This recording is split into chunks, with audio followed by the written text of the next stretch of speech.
रैलियां निकालने वाले कालाबाग डैम के हक में बयान देते थे। पीपल्स पार्टी ने कभी भी इक़्तिदार के लिए सिंध के पानी का सौदा नहीं किया। शर्जील नाम में मिलकर सिंध असम्बली में खिताब जवाब में अपोजिशन लीडर अली खुर्शीदी भी बोले, कहा कि कालाबाग डैम हो या सिंध का कोई भी मसला हो, एमकेएम हमेशा खड़ी रही। नीयत ठीक होगी तो करारदाद मंजूर होगी। ऐसे मामलात पर इत्तफाक राय कायम करने की जरूरत है।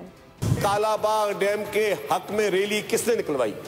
कालाबाग डैम के इशू पे जो सेंटिमेंट्स इनकी आवाम के थे, उस सेंटिमेंट्स की तर्जुमानी की मुत्तहिदा कौमी मूवमेंट पाकिस्तान ने। आज जो रैलियां निकाले सड़कों पे बैठ के, वो ये बात कर सकते हैं कि नहीं यार, ये इल्जाम पे हमने कोई रैली नहीं निकाली। जरा पूछा जाए ना सिंध हुकूमत से कि कितने इशू पे उन्होंने परसू करके वफाक को जो है वो लिखा है, पहली चीज। दूसरी बात, वो काम जो खुद सूबाई हुकूमत ने करने थे, कितने कर लिए भाई उन रेजोल्यूशन में?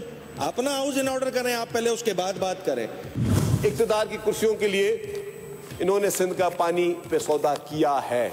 तो भाई आप अपनी नीयत ठीक करें, अगर नीयत ठीक होगी तो बैठ के भी पास हुई भी करारदाद। पीपुल्स पार्टी ने कभी इक़्तिदार के लिए सिंध के पानी पे सौदा नहीं किया, ना ही करेगी। कोई भी काम इस सूबे सिंध के मफाद के खिलाफ होगा, मुत्तहिदा कौमी मूवमेंट पाकिस्तान उसकी मुखालफत करेगी। सब्सक्राइब करें और बेल दबाएं ताकि कोई खबर रह न जाए।